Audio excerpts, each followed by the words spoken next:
Bismillahirrahmanirrahim. Alhamdulillah, alhamdulillahi rabbil alameen. Ashhadu an la ilaha illallah wahdahu la sharika lah. Wa ashhadu anna Muhammadan abduhu wa rasuluh.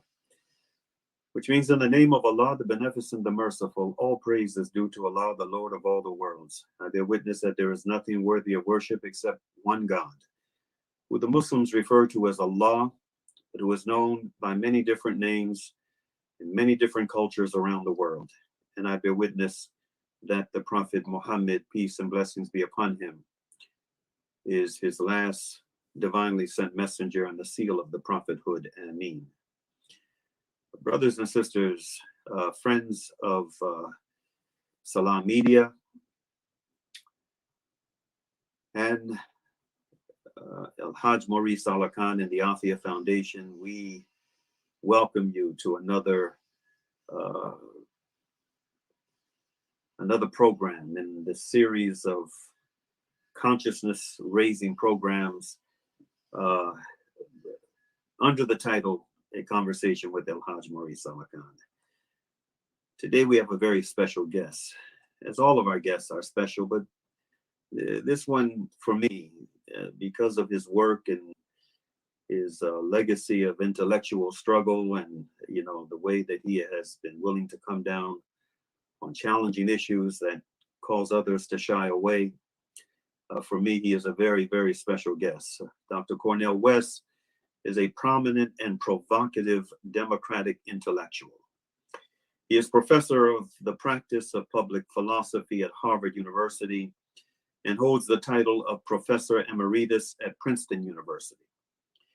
He has also taught at Union Theological Seminary, Yale, Harvard, and the University of Paris. Cornel West graduated Magna Cum Laude from Harvard in 3 years and obtained his master's and Ph.D. in philosophy at Princeton. He has written 20 books and has edited 13. He is best known for his classics, Race Matters, one of my favorites, and Democracy Matters, and for his memoir, Brother West, Living and Loving Out Loud. His most recent book, Black Prophetic Fire, offers an unflinching look at 19th and 20th century African-American leaders and their visionary legacies. Dr. West is a frequent guest on the Bill Maher Show, CNN, C-SPAN, and Democracy Now! He made his film debut in The Matrix and was the commentator with Ken Wilbur on the official trilogy released in 2004. He also has appeared in over 25 documentaries and films, including Examine Life, Call and Response, Sidewalk and Stand. He has produced 3 spoken word albums, including Never Forget, collaborating with Prince, Jill Scott, Andre 3000, Talib Kweli, KRS-One, and the late Gerald Levert. His spoken word interludes are featured on productions by Terrence Blanchard, the Cornel West Theory, Raheem Devon, and Bootsy Collins. My brother has really covered the gamut. In short, Cornel West has a passion to communicate to a vast variety of publics in order to keep alive the legacy of Martin Luther King Jr., a legacy of telling the truth and bearing witness to love and justice. Without any further ado, I want to welcome my brother, Dr. Cornel West. My dear brother, I salute you. Salam Media, my brother, peace be unto you. I salute you, my brother. Indeed, indeed, you, what a force for good, what witness you have been bearing, and what wonderful relation you have to our dear brother, Imam Jamil Abdullah Amin. Yeah, alhamdulillah. Thank you so much, my brother. And thank you for being here. I want to begin, in fact, with a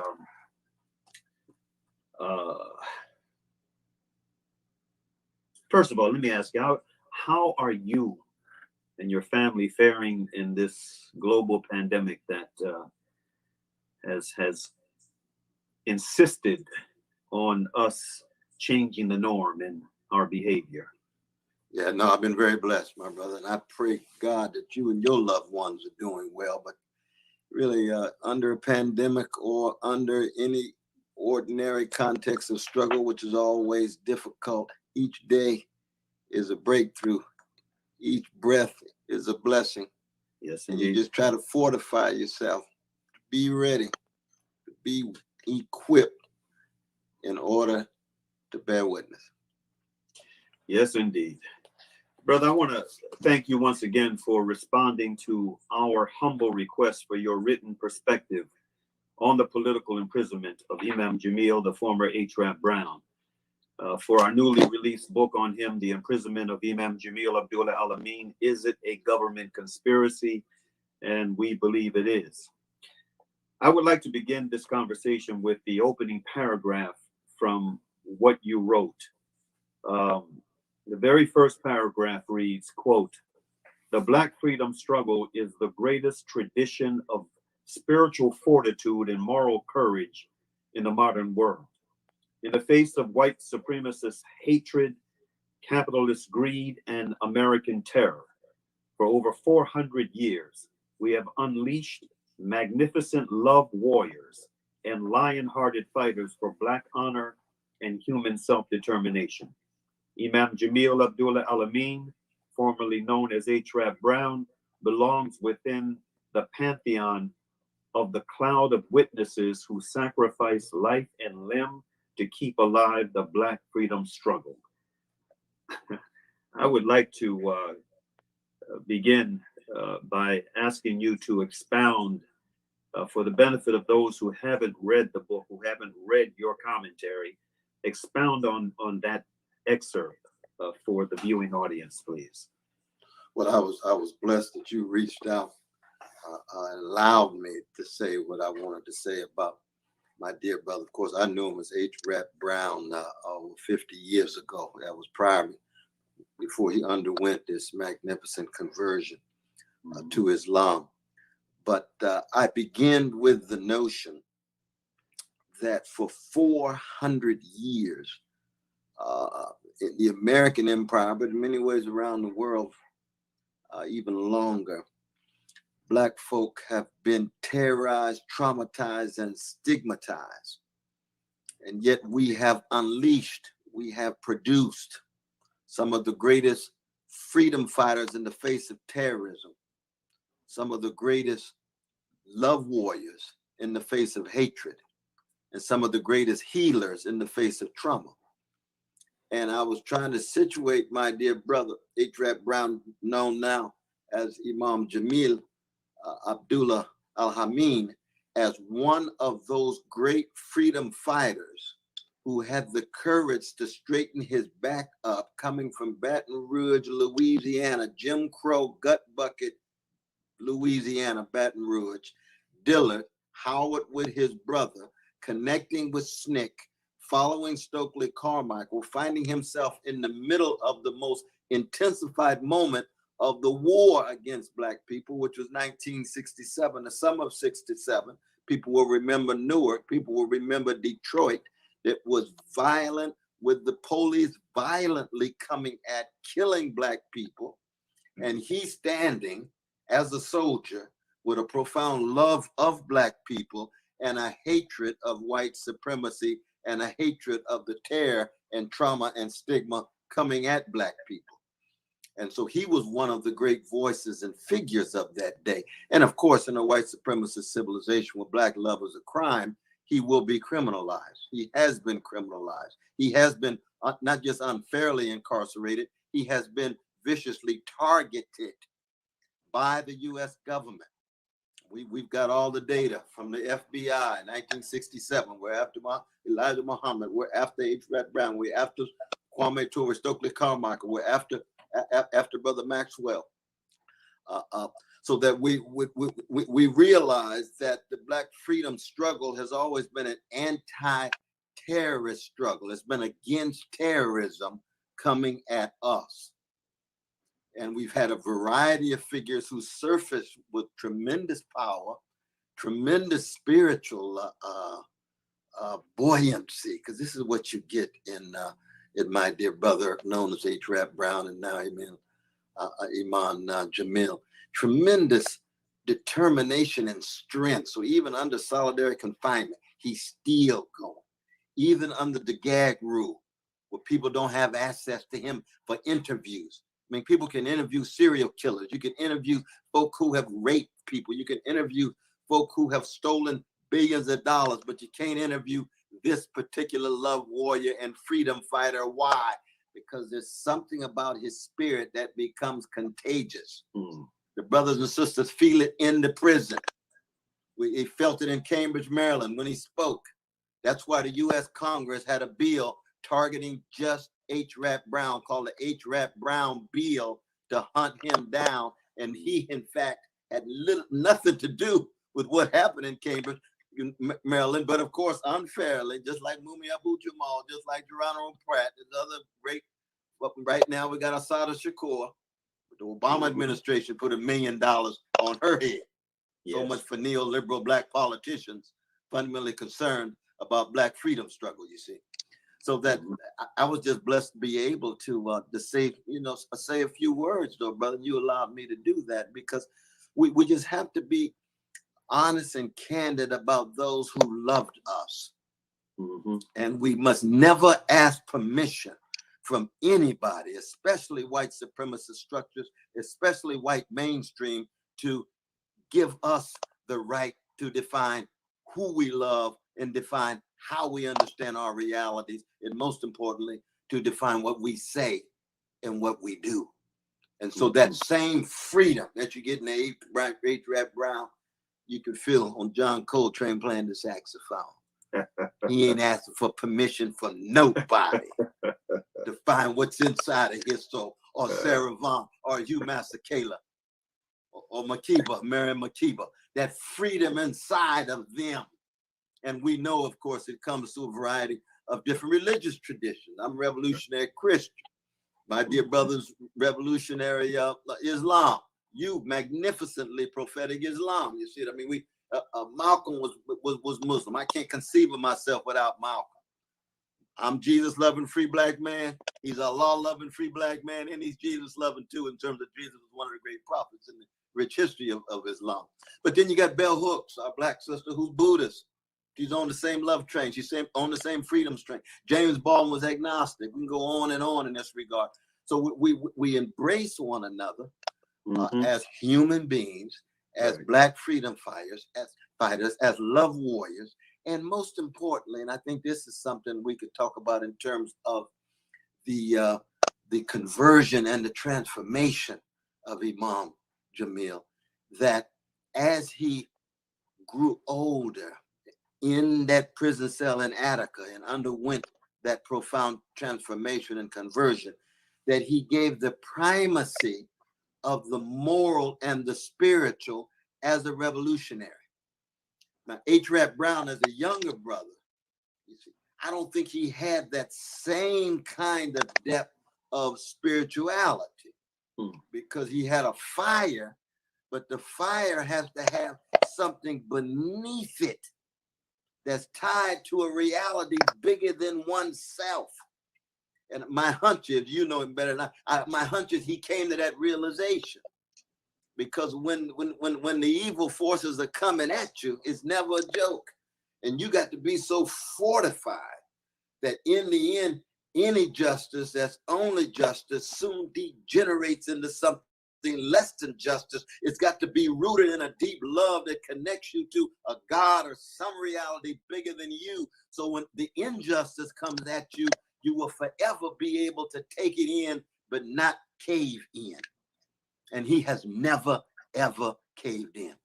Absolutely, brother. You know something?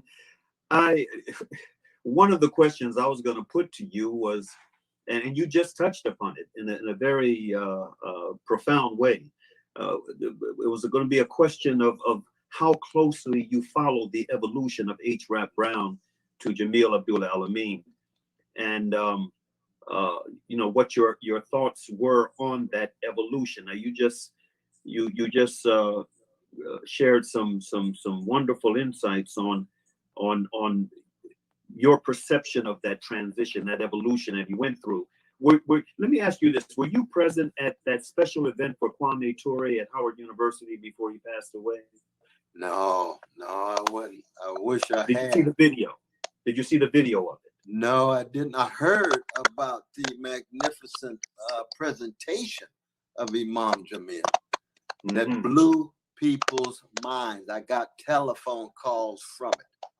They said it was the most scholarly, sophisticated, refined reflection on Black revolution, on morality, on spirituality, and most importantly, that his enactment of it in his very mode of presentation, that there was a peace of mind, there was a grounding. He had deep spiritual anchors so that his spiritual fist and spiritual anchor were consistent with one another, but still fundamentally connected to a love for Black people, a love for poor people, a love for oppressed people, and a love for everybody in the great tradition of Islam. He's loving everybody. Right. But but I did not. I haven't had a chance to see it though. I'd love to see it, my brother. Yeah, it included an analytical critique of the movement that he was a very prominent part of. And one of the things that he said, Dr. West, that to this day, you know, it resonates with me. And when I reflect on that speech, there was a part of that speech in which he engaged in this very serious critique and noting that, you know, one of the drawbacks of the movement back then was that, you know, the behaviors of some of the revolutionaries were like the behaviors of the oppressor. And so, you know, as a result, you know, we were we were interfering with the effectiveness of you know what we were calling for because of the behavior wasn't what it should have been on the part of some of the quote unquote revolutionaries back then. I thought that was a very telling point. And like you said, it did. You know, I wasn't present. I was in another part of the country, but I saw the video of it later, and then I've seen it again 2 or 3 other times since then. The last time maybe 3 weeks ago, and it was really interesting. It was telling to see the way the audience, you know, responded to that message. It was really, really. Now, is that on YouTube though? It's on YouTube. You can see it. I didn't. Oh, I gotta check. I'm gonna check that out today. Yeah. Oh, I'm gonna check that out today, brother. No, absolutely. No, but I think part of the challenge always is that, I mean, one, just as human beings, you know, we all have proclivities towards sin. We all have proclivities toward narcissism and hedonism and egoism and so forth. But you see, for the last 50 years or so, we've been living in the midst of an American empire undergoing such deep spiritual decay. Now, it began with spiritual decay with white supremacy and mistreatment of indigenous people, stealing of their land and enslavement of precious Africans, and the subordination of even white working men with no property couldn't vote, and the domestic violence and the confinement of women to just private spaces and not allowing them to enter public life and so forth. But there was a intense spiritual decay that started with the intense commodification of the culture. And so it undercut strong families, strong mosques, strong temples, strong churches, strong synagogues, strong civic associations, and everything became something for sale, and everybody became somebody for sale. You get the full-fledged commodification of a culture, so that Black people, even in our freedom struggles, will be affected by that spiritual decay. And so we'll look on each other as just objects to manipulate, or women to engage in conquest over, or whatever, you see. And I think that that's something that is so very important in terms of us being vigilant spiritually, as well as being vigilant politically, as well as being vigilant morally. And we have to have friends like yourself and him who keep each other accountable. We can't do it by ourselves. We can't just look in the mirror and be accountable to each other, because we too often lie to ourselves. As Dostoevsky tells us, don't lie to yourself, because you end up spread mendacity across the board.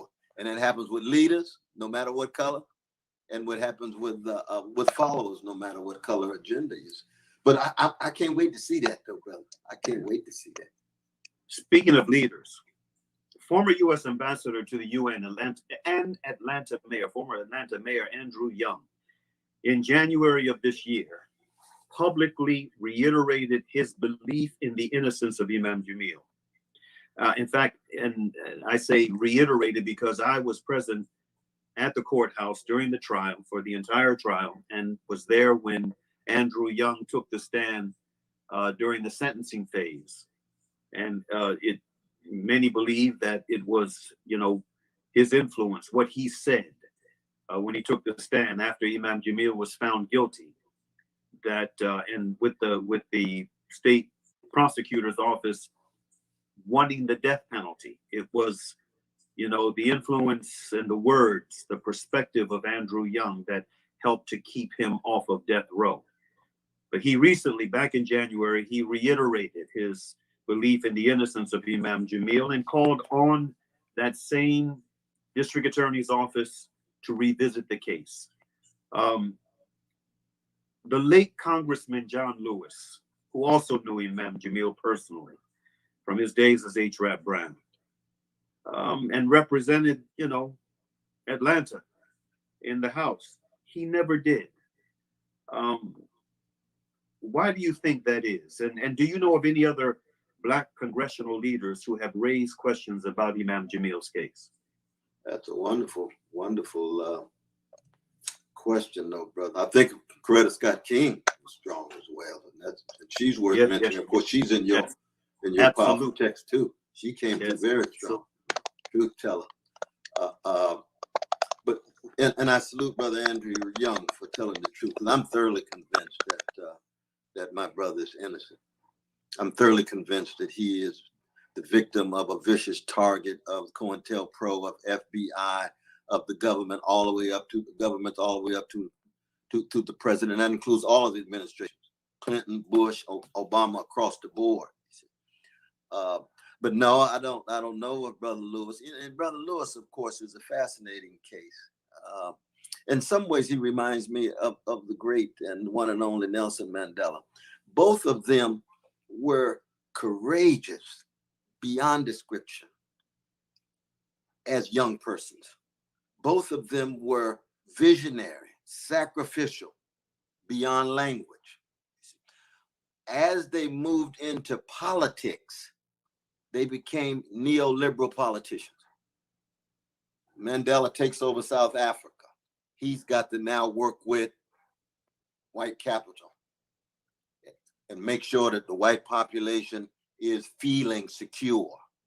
So he ends up delivering for them, not just psychologically, but he delivers economically, because the poverty is still there. You haven't dealt with the land question. You haven't dealt with wealth. You haven't dealt with assets of poor people. So you can end up with a Black middle class and a Black bourgeoisie in South Africa, but the Black poor and the Black working class are still excluded. Now, this is the great Nelson Mandela. I talked with him when I gave the Nelson Mandela lecture in 2006, what I call the Santa Clausification of Nelson Mandela in South Africa. The white folk wanted him to look like Santa Claus. So he got a smile all the time, got toys in his bag. He's not the revolutionary on fire that he was when he was in that jail so magnificently and courageously for over 20-some years. So he becomes the neoliberal politician. But it's hard to say this. I said it then, got in trouble, but that's all right. And he told me, he said, you pointing out some important points here. I said, I want to talk about billionaire. I want to talk about Joe Slovo. I want to talk about Walter Sisulu and Albertina Sisulu. I want to talk about all of those freedom fighters, not Bill Clinton, not Michael Exeter, or all these folk from America, neoliberal white folk from America that came in and tried to colonize the image of Nelson Mandela. Now, John Lewis in the U.S. context, heroic, visionary, willing to die, just like H. Rap Brown, just like Stokely Carmichael, just like Diane Nash, just like Jim Lawson. We can go across the board, just like James Bevel. These are unbelievably courageous freedom fighters, Black folk. When he becomes a politician, he becomes part of the establishment of the Democratic Party. He becomes a loyalist to Hillary Clinton, to Bill Clinton, He becomes a loyalist to Nancy Pelosi. And I love Brother John Lewis. I'll always love John Lewis. But I tell the truth about my brother, you see. I tell the truth about him. So the critique of Wall Street is not there.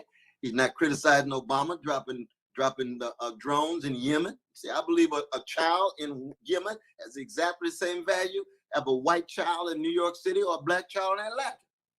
So if you got a black president dropping drones in Yemen or Somalia or Afghanistan, you got to raise your voice. John Lewis didn't do it. You see. So when it comes again to our dear brother Imam Jamil, that's outside of the neoliberal zone.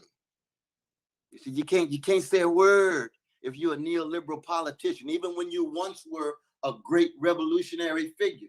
Same is true in 2008. You could have 550 precious Palestinian children killed in 1 month. And none of the black politicians, not even John Lewis, can say a mumbling word because he's in the back pocket of the neoliberal Jewish lobby. And people say, oh, that's anti-Semitic. No, it ain't anti-Semitic. We got some radical Jewish brothers and sisters telling the truth about Israeli occupation. Noam Chomsky, Stanley Aronowitz, and others. We talking about truth. We're not talking about Jewish identity, black identity, anything else. But we love Palestinians. And we will focus on their suffering. And if the Palestinians were doing that to Jewish brothers and sisters, we'd say the same thing for Jewish brothers and sisters. It's a moral and spiritual issue. So in that regard, my dear brother John Lewis, and we've all, rightly celebrated him. He's been colonized by a neoliberal Democratic Party, and therefore he becomes their patriot more so than the black freedom fighter concerned with those Frantz Fanon called the wretched of the earth in every corner of the globe. That's how he spoke in his 20s. That's why they had to censor his speech in the March on Washington. And even our dear brother Nelson Mandela, by the time he retires, it's Bill Clinton and company who are giving him standing ovations. You say, wait. How did you become so close to these neoliberal imperialists in the White House? What happened to the wretched of the earth solidarity? And Mandela is a very complicated person, so he got both going on at the same time. And I don't want this to be construed as a trashing of either one of those brothers. It is a principled attempt to understand their shifts from being revolutionary figures to becoming politicians and some of the real pitfalls of becoming a politician in moving in a neoliberal mode as opposed to a revolutionary mode. So that's a long answer to your question. But I think that's one of the reasons why my dear brother John Lewis was in no way supportive. I introduced him here about 4 years ago. It was fascinating because they had not planned it. They asked me to come up and say a word, and I gave him a big hug.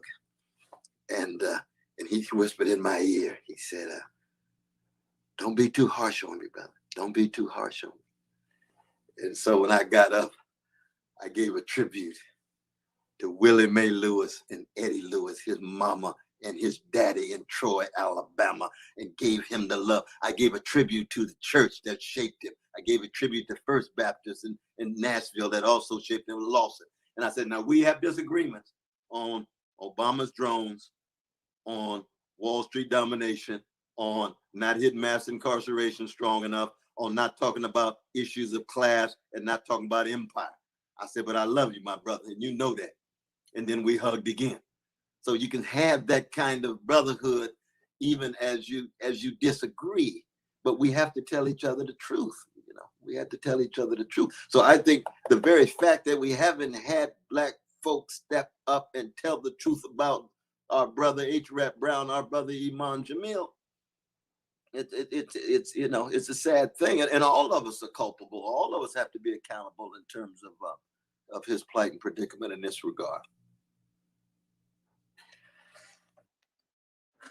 What are your thoughts, expanding this conversation a bit, on this unprecedented social justice place that our deeply disturbed nation is in right now? Is this, in your opinion, a moment or a movement? And what are some of the factors that produced this moment or movement in your view? And you can hear me all right, my brother? Yeah, okay.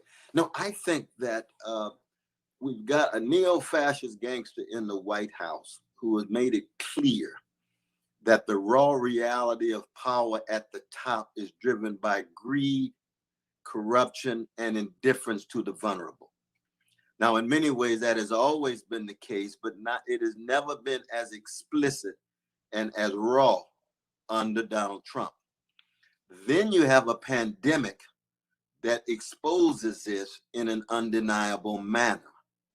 Then you have massive unemployment, economic collapse that affects large numbers of the citizens in the United States, not just the poor and working class. It affects middle classes. It affects upper middle classes. It even affects ruling class.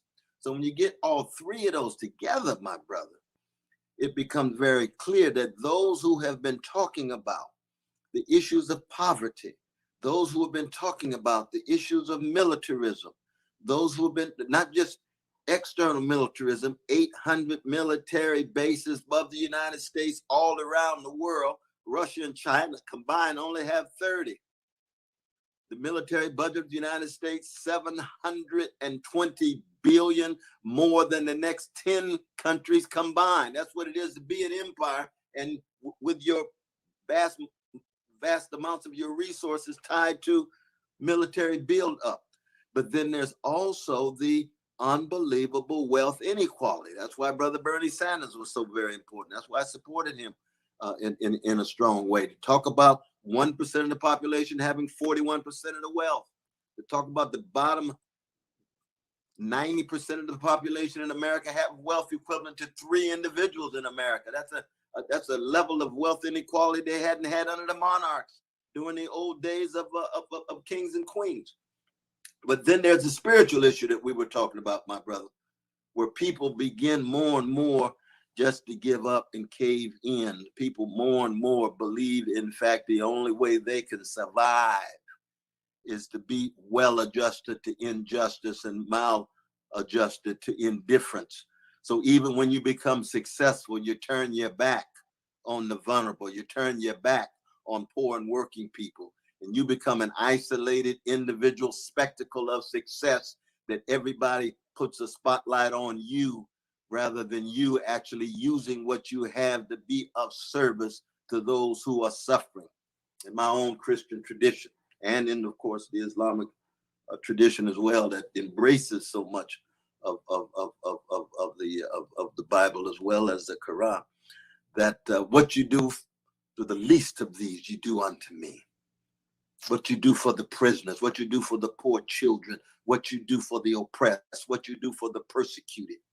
That means what you do for Roma in Europe. What do you do for the Dalit in India? What do you do for the poor and working class, precious brothers and sisters in South Africa, even after apartheid? Apartheid is just a particular structure of domination. You got economic structures of domination. You got effects of white supremacy still operating. Don't end up with a leadership that is just well adapted to a status quo because they are doing so well individually in their little groups and families, and the rest of the people are still suffering. And you think, lo and behold, you've made a major breakthrough. You got to keep track of the evils. Even when certain evils are overcome, there's other ones that are operating. This is what Malcolm taught us. This is what Martin King taught us. This is what Fannie Lou Hamer taught us. That's our legacy. That's John Lewis up until about 40 years old. He made that shift. He still had elements of it in his spirit, but he became part of an establishment of the Democratic Party.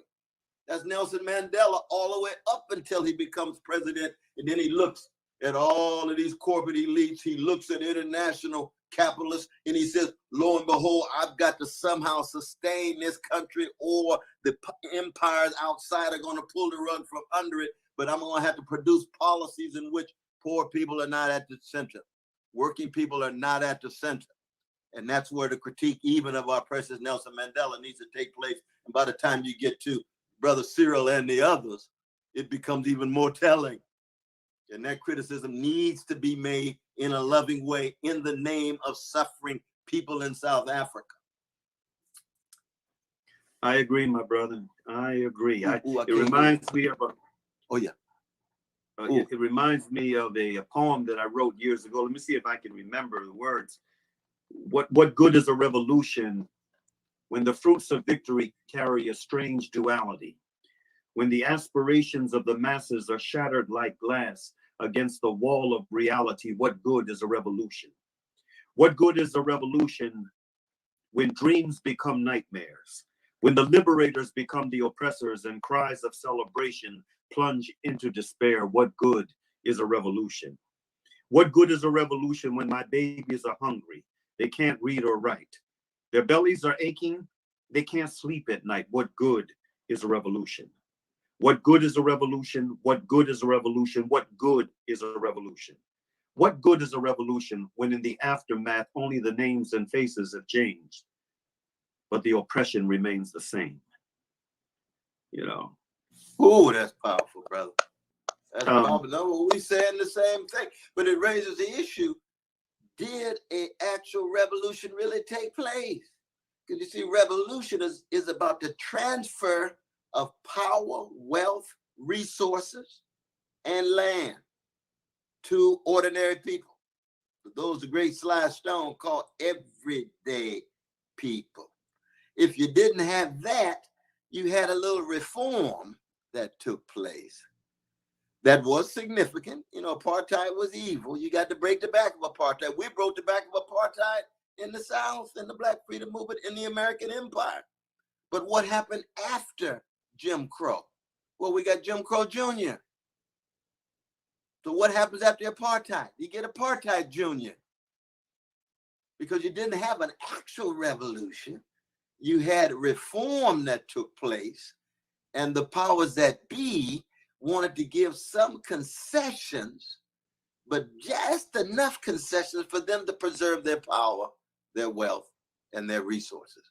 You see, so that, I mean, and I love the way you put it in your poetry, because you see, the poetry is always deeper than the prose, brother. Just like the music is always deeper than the words. You see, you got to speak to the heart and the spirit and the core of who people are, and that's what your poem crystallizes that and clarifies that in a way. And yet we just still have to keep fighting. You know, we still have to keep fighting. And the early Mandela would tell us to keep fighting. The early John Lewis would tell us to keep fighting, even sometimes against their later selves. What are your thoughts on the upcoming elections in November here in the U.S.? Well, see, I think that we have to first just tell the truth and recognize that. I mean, I've been calling Donald Trump a fascist for a long time. A lot of people think I'll go too far. Now, all of a sudden, he's talking about delaying the elections, not accepting the results of the elections. He's sending in these federal troops in cities with no names and arresting people without giving them any information. I mean, that's fascism in an undeniable way. But fascism is the rule of big money, big military, scapegoat the most vulnerable.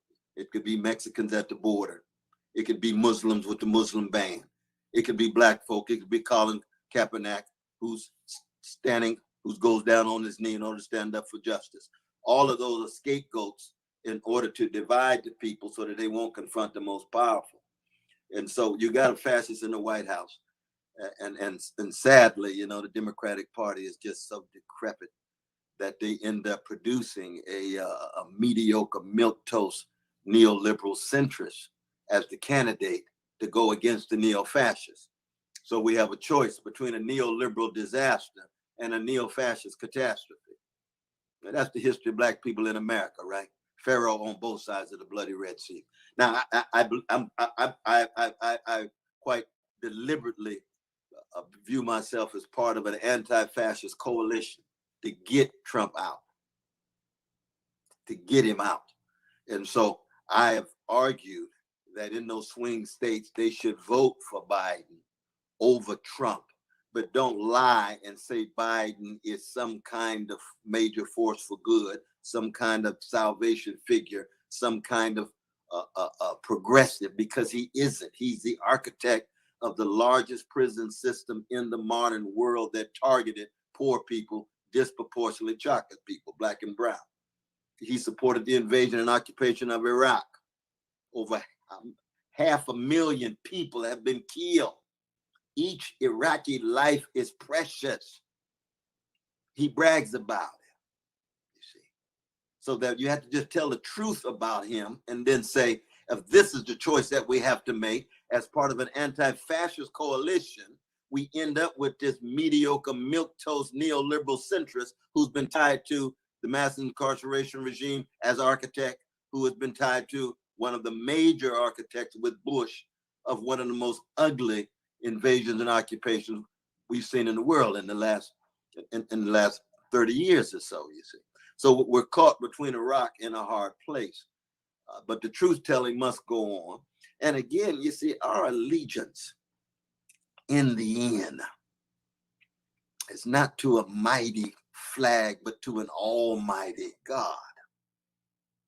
You see, that the politics that we engage in cannot be the only terrain upon which we find ourselves. There's got to be a connection to a spiritual terrain that empowers you to intervene in that political terrain, but not sell your soul for a mess of pottage. And we've got a problem in the United States. Most of our black leaders have sold their souls for a mess of pottage. They can't wait to be highly visible. They can't wait to be celebrities. They can't wait to have grand status and other people look at them like they somebody. I like what Brother Bootsy said. We just did a song together. It came out a month ago. It's called Stars. He said, stars have no names. They shine. How are you shining? And I come from a gut bucket black church tradition that says, this little light of mine, I'm going to let it shine. So if you're going to be a star, I want to know the scope of your shine. I don't want to know what clothes you're wearing. I don't want to know what your achievements are. I don't want to know what your educational level is. I want to know the quality of your love, the depth of your courage, and your willingness to sacrifice. That's what we have in Imam Jamil Abdullah Al-Hameen. His life has been one of service in which he's been willing to give it all, empty himself, donate himself, sacrifice himself, deal with the vicious fascist face of the United States. He called it a Fourth Reich because that's what it was for black people. Now for white folk, it was something else. It was something else because it was apartheid society. So he was telling the truth from his vantage point and was willing to give it all. That's very important. That's very important. And again, our great artists, our great poets, our great musicians have been willing to give it all when they do that thing. James Brown give his concert, brother, go 3.5 hours. And always within the concert, I'm an extension of you. You're an extension of me. I don't exist without you. Did anybody come here to hear a song that we didn't play? He didn't play Soul Power. He said, hit it, Bootsy. He's there to serve. He given everything. So when we leave the stage, we have given everything inside of us. That's what our leaders have to learn. They got to learn how to be Coltrane-like. They got to learn how to be like Tedder Pendergrass. They got to learn how to be like Aretha. Give it all. That's what our dear brother Imam Jamil, he gave it all. Stokely did too. Well, I mean, he got, name change. He gave it all. Mandela gave everything as a revolutionary. And then when he shifted into a politician, he was still giving much, but he couldn't translate the revolutionary fire into that neoliberal capitalist regime called post-apartheid South Africa. So predatory capitalism was still operating. It just became more colorful with a black bourgeoisie, with a black middle class. But those who ought to be at the center of our vision, the least of these, the precious wretched of the earth, the poor, the handicapped, the elderly, the children, the working people, That's our movement. That's what C.L.R. James, that's what Nkrumah, that's what Du Bois was talking about. We have to be true to the best of our movement. Marcus Garvey understood this as well in so many ways. I'm sorry to go on and on this, but oh no, that's quite all right, my brother. You know, speaking of the traditional Black church and the role that the Black church has played in times past in the spiritual and you know, the material sustenance of our people. There's an excerpt from your bio that reads, in short, Cornel West has a passion to communicate to a vast variety of publics in order to keep alive the legacy of Martin Luther King Jr., a legacy of telling the truth and bearing witness to love and justice. And we've seen that passion in the last 45, 50 minutes of this interview. On this note, can I get you to expound a little on the differences between prosperity gospel and liberation theology, and which, in your opinion, is needed most at this time in our people's history, and why? Absolutely. Well, one, of course, we want to acknowledge the text of 1993, our dear brother Imam Jamil, Revolution of the Word. And we are very blessed to have one of his students there at Harvard as the chaplain. He's my very, very dear brother who studied with him. He's a magnificent brother who talks about this book in his classes and so forth. It's a way of understanding the fact that God and Allah are in solidarity with oppressed peoples.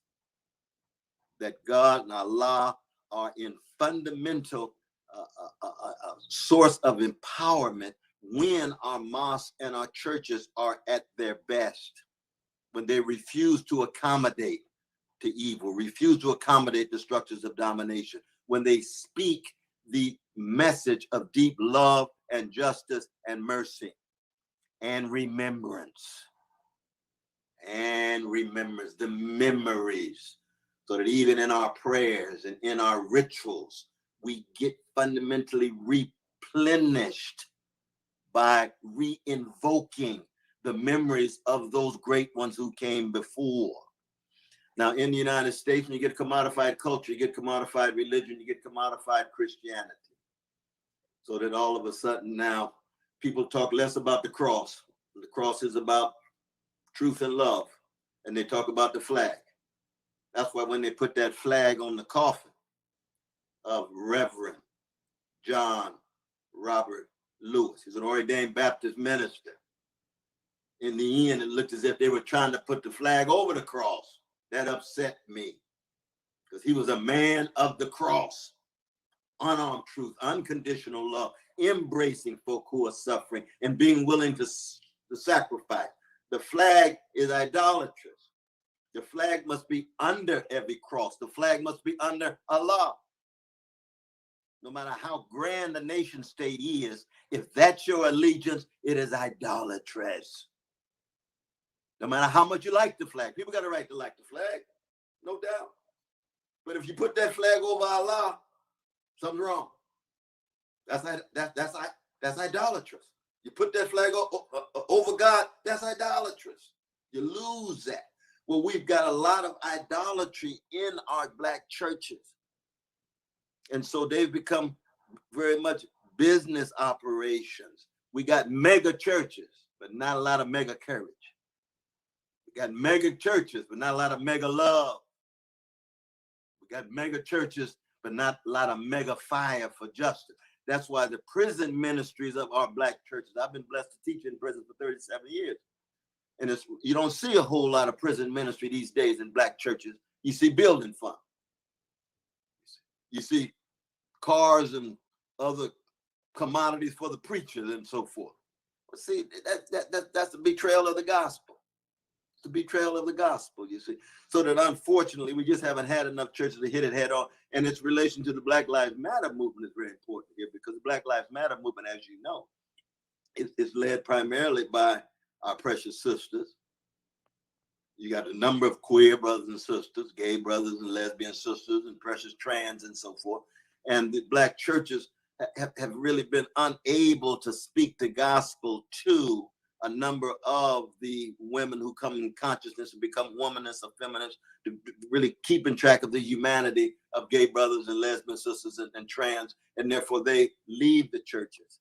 And now they become leaders of a movement far removed from the church, or at least most of the church. You always have some prophetic folk.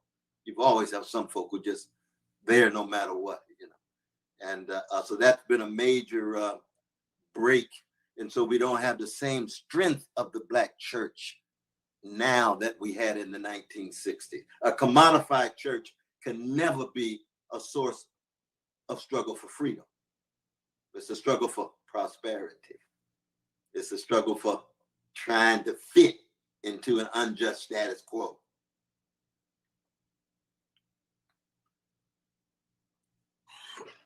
The final questions. In fact, there are two. I'm going to connect the two together. We have about 6 or 7 minutes left in the program, and I'd like for you to address both of these together, if you could. Sure. The description of your book reads in part. Excuse me. Of your book. Black Prophetic Fire, and I've got to get a copy of this, your most recent work. The description reads, the book offers an unflinching look at 19th and 20th century African-American leaders and their visionary legacies. My question to you is, where does Reverend James Lawson fit in? Because of all the speeches delivered at John Lewis's funeral, I enjoyed his the most. Absolutely. I enjoyed Reverend Lawson's speech. I mean, that 93-year-old brother gave a fiery and very informative address. I've listened to it 3 times already. I'm going to listen to it again. There's a history in it. And also, along with the response to that question of where does Reverend James Lawson fit in, there is a renewed grassroots interest now in Imam Jamil. There's some activity taking place out here, brother, that is building up momentum for exerting pressure for a new trial. What advice, what words of encouragement would you give to the brothers and sisters, most of them young, a few gray-haired elders like myself, to encourage that fire and to bring others into it, inshallah ta'ala. God bless. Again, though, brother, wonderful question. But look at those two figures. Reverend Jim Lawson. His father's from Canada, his mother's from Jamaica. They met in Ohio. He goes to Nashville, is booted out of teaching, but who does he teach?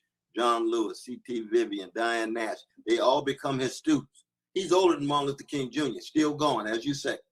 I just talked with him twice in the last week and a half, because we talked with Mark Ridley Thomas on the phone. In fact, I had told him he ought to pray about not going, because 92 years old in the pandemic, you know, that's a risk, and we love him too much. He said, no, I promise, John, I'm going. I said, we praying, and I thank God he did. The whole world could see him. He's still on fire. He gave the most magnificent eulogy because he told the truth from a global level. He kept love at the center of it, but he also had a radical analysis. Plantation capitalism was the word he used, the phrase he used. Remember that? The plantation capitalism tied to white supremacy, tied to the militarism around the world.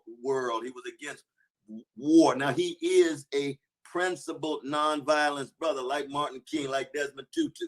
I have great respect for those brothers. I'm not. I believe in just war. See, I would have fought with the Spirit of the Nation in South Africa. They had a Spirit of the Nation in the United States. I'm going in the name of Jesus. But I would have fought against Hitler.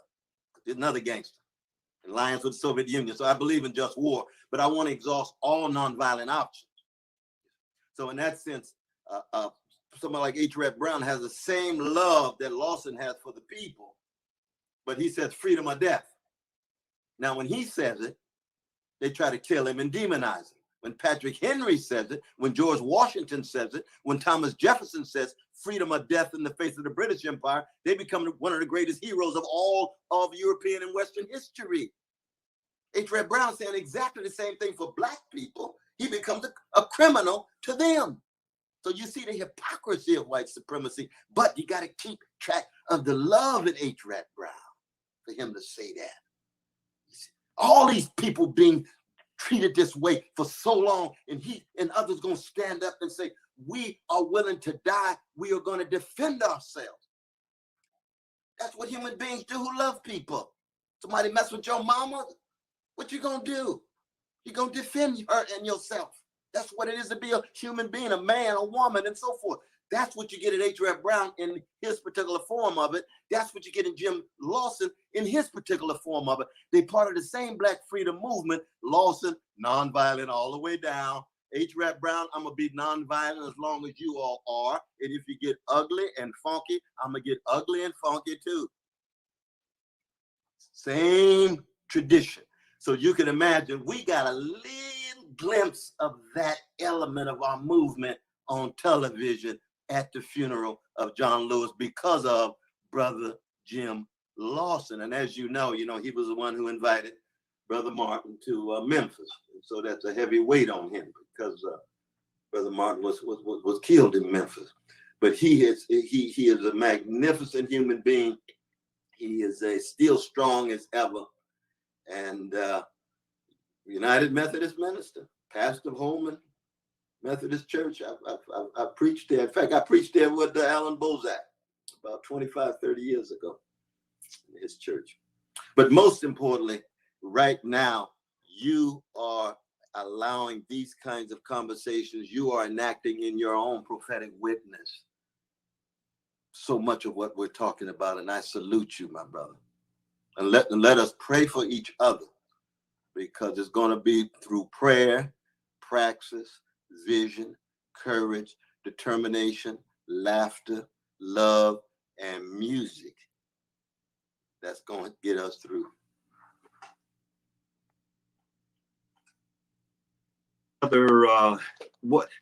Just one last question. We are sure. right at the 3 o'clock hour. Just one last question. There is a few years ago, maybe 4 or 5 years ago, we saw each other in Philadelphia. It was at a Mumia event. It was a large event for Mumia. And as we were leaving, I gave you a copy of a book that was titled Dr. Afia Siddiqui, Other Voices. Did you ever get into that book? I mean, I know you get a lot of stuff handed to you, bro. I know a brother Siddiqui in Boston, but that's a different brother. Okay, no, this is Afia Siddiqui is a sister. She's a Muslim woman. It's a sister. Oh. Yeah, Dr. Afia Siddiqui. I'm going to send you some information. Please, no, I need to be educated in this regard. Because that was a little while ago, though, wasn't it? Oh, yeah, that was about 4 or 5 years ago in Philly at a big event for Mumia. Yeah, and I think I probably brought it home and put it on a stack of things, man, and these things right. I understand. On me, man. I apologize. No, well, let me just say this. I'm going to send you some more information because Imam Jamil, he's in his 20th year of political imprisonment. Dr. Afia Siddiqui, a graduate of MIT and Brandeis with honors, a sister from Pakistan, brother, came here when she was 18 years old. She has been a political prisoner, and she's being held at FMC Carswell in Texas. She's been a political prisoner now for 17 years. Oh, my God. To give you some perspective on the significance of her case, Ramsey Clark said a few years ago, the case of Afia Siddiqui is the worst case of individual injustice I've ever witnessed. That says a lot coming from that's a lot from him. He's seen a lot of them. He's seen a lot of them. So I'm going to send you some information because she's a Pakistani sister too, huh? Yeah, she's a Pakistani sister, brother. Exceptional, brother. She came here when she was 18. She did her freshman year at the University of Houston. She has a brother in Texas, in Houston, Texas. That's her only blood relation she has here. That year that she spent, that freshman year, she ended up getting a full scholarship to MIT. Wow. She went off to MIT. She graduated from there with honors, and then went from there to Brandeis University, where she got her Ph.D. in cognitive neuroscience. My And God. it's brother, the case of Afia Siddiqui and Imam Jamil Abdullah Alameen, these are two of the many cases that we're involved in. Yeah. It really weighs the heaviest on my heart. It weighs heavy. Wow. So yeah, I'm going to send you some No, but information. any help I can be, you let me know. Any Okay. help I can be, you let me know. I just talked to some of the brothers and sisters working for Julian Assange, because Yes. he's about to go under here, and he's been targeted as well. You know what I mean? Just trying to just make transparent what actually is being said. Are they lies? What's actually being done? Are there crimes in the name of the U.S. government in various parts of the world? Right. And all empires don't want to reveal what they're really saying and doing. That's right. And, alhamdulillah, by the grace of Allah Ta'ala, there are many lessons to Mumia Abu Jamal's case, his tribulations and the response to it.